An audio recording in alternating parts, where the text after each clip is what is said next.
कथेचं नाव आहे किती जवळ किती लांब. भाग पहिला. सर्व ऑफिस रिकामे झाले होते, पण विजय विचारात गोंधळून त्याच्या जागेवर बसला होता. तो बराच वेळ नंदिनीला फोन करायचा विचार करत होता, पण प्रत्येक वेळी तो फोन करायला मोबाईल उचलायचा आणि थांबत होता. कारण तो नंदिनीला जे बोलणार होता तीच गोष्ट त्याने या आधीही अनेकदा बोलली होती. खूप दिवसापासून त्याचं नंदिनीशी बोलणं झालं नव्हतं, पण आज तो तिला बोलूनच राहणार होता. त्याने पुन्हा मोबाईल उचलला आणि नंबर डायल केला.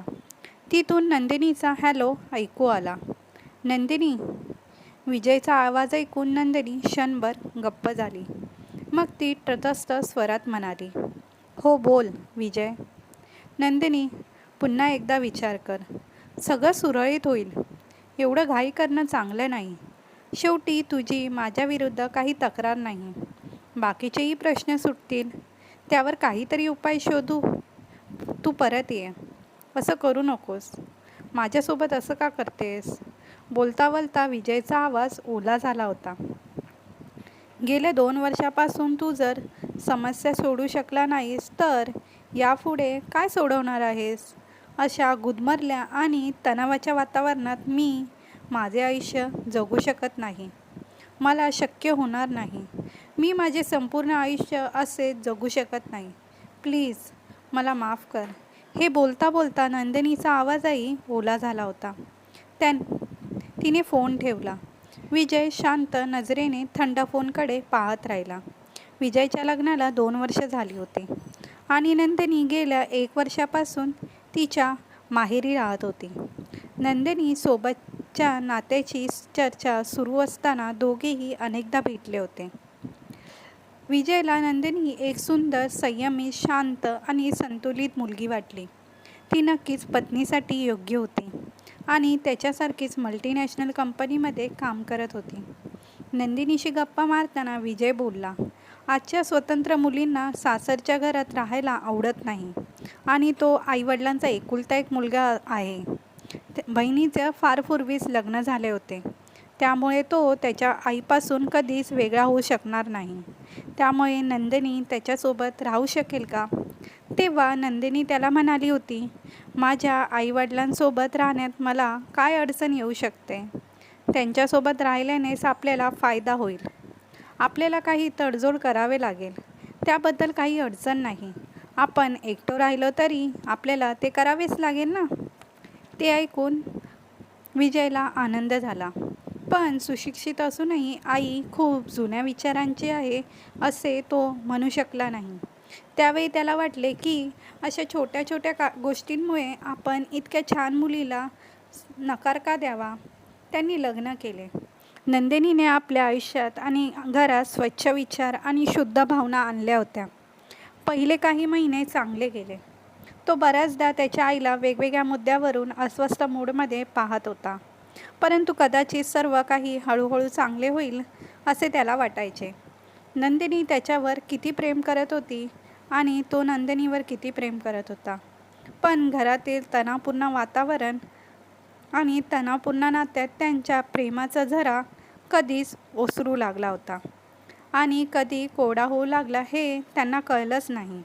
नंदिनी एका मोठ्या कंपनीत वरिष्ठ पदावर कार्यरत होती. तिच्यावर मोठ्या मोठ्या जबाबदाऱ्या होत्या, पण आई हे सगळं विसरायचे आणि तिच्याकडून सर्वसामान्य घरातील सून कशी असावी अशी तिच्याकडनं अपेक्षा करायचे.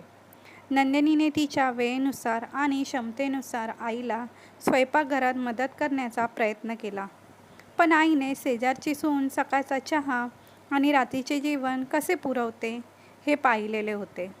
घरोघरी होणारे उपवास आणि सणांमध्ये भाग घेतात. नवरात्रीत पूर्ण 9 दिवस उपवास करतात. घरोघरी होणाऱ्या कीर्तनात त्या ढोलकीच्या कीर्तनावर कीर्तन करतात. तीजवर नृत्य करतात. सकाळी उठतात, साडी नेसतात आणि स्वयंपाकघरात विविध प्रकारचे पदार्थ तयार करतात. हेही देखील पाहिलं होतं.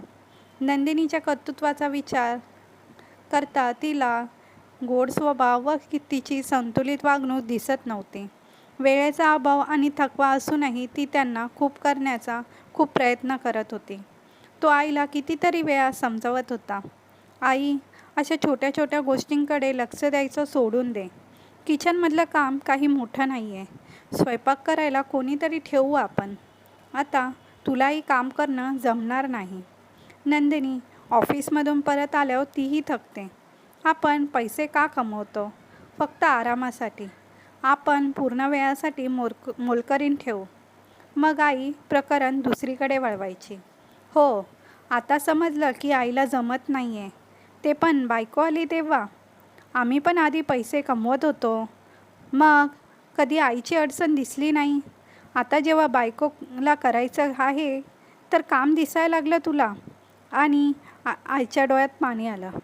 म्हणूनच म्हणतात की लग्नानंतर मुलं बदलतात. ऐकलं होतं, आता पाहिलंसुद्धा. आईला असे हताश झालेलं पाहून तिला गप्प करावे की आज जाऊन तिचे शब्द ऐकत असलेल्या नंदिनीचे सांत्वन करावे हे विजयला कळेना. सुट्टीच्या दिवशी नंदिनी जरा उशिरा उठली की आई अस्वस्थ होत होती. रोजच्या टोमण्यापासून वाचण्यासाठी नंदिनीने पाश्चात्य कपडे घालणे बंद केले होते. आईवडिलांच्या घरी गेल्यावर ती आपले छंद पूर्ण करायची. आईला आपल्या सुनाच्या सुखापेक्षा शेजाऱ्यांचं सुख जास्त प्रिय होतं. आई नेहमी तक्रार करायची, आजूबाजूच्या सगळ्या सुना उपवास करतात आणि आमची एक सून एक करवा चौथचा उपवाससुद्धा करत नाही. नवऱ्याच्या दीर्घ आयुष्यासाठी ती एक दिवस पण उपाशी राहू शकत नाही. आई, कोणता नवरा बायको एक दिवसभर उपाशी राहून दीर्घ आयुष्य जगतो? रोज नवऱ्याशी भांडण करतात. नवरा बायकोमध्ये शिवीगाळ होते आणि करवा चौथच्या दिवशी उपास पकडायचा. नवऱ्याच्या हातून पाणी पिऊन नवऱ्याच्या पायाला स्पर्श करायचा. हे सगळं मला नाही आवडत. नंदिनीला यासाठी जबरदस्ती का करायची? ही सगळी फसवणूक आहे. करवा चौथचा उपवास विश्वासापेक्षा छंदाने जोडलेला आहे. हो, इतकी वर्ष मी तुझ्या वडिलांसाठी उपवास करते आहे तर माझी फसवणूक आहे ना? आईचा मूड खवळला. तुम्ही ठेवलात तर ठीक आहे. हा तुझा विश्वास आहे, तुझा विचार आहे.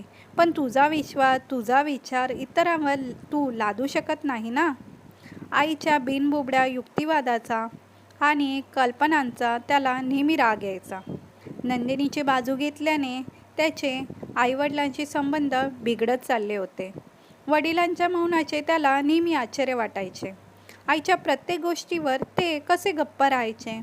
त्यामुळे त्यांचे मत होयमध्ये आहे की नाही हे त्याला समजतच नव्हते. सुट्टीच्या दिवशी कुठेतरी फिरायला जायचे किंवा मूव्ही बघायचे ठरवले तर आई टोमणे द्यायची. मॅडम साहेब रोज नोकरीच्या बहाणे घरातून गायब होतात आणि सुट्टीच्या दिवशी सिनेमांना आणि आउटडेटिंगला बाहेर असतात.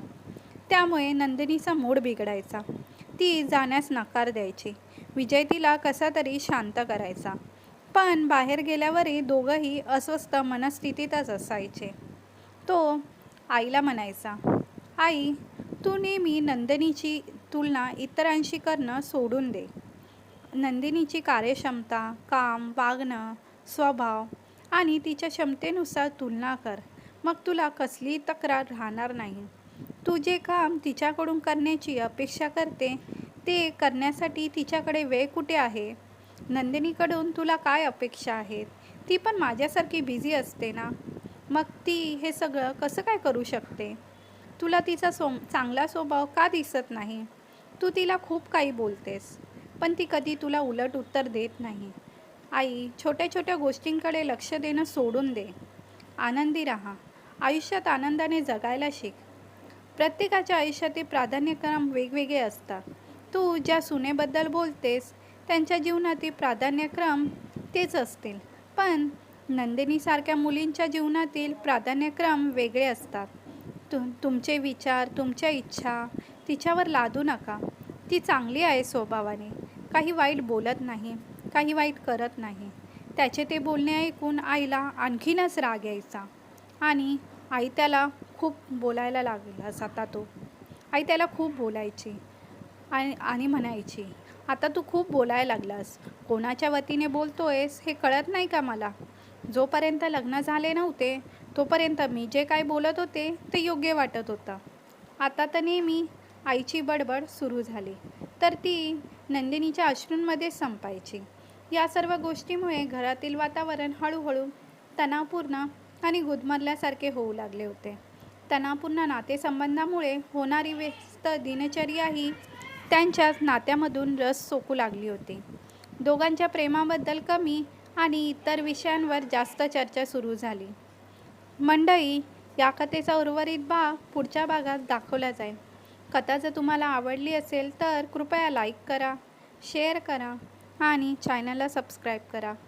धन्यवाद.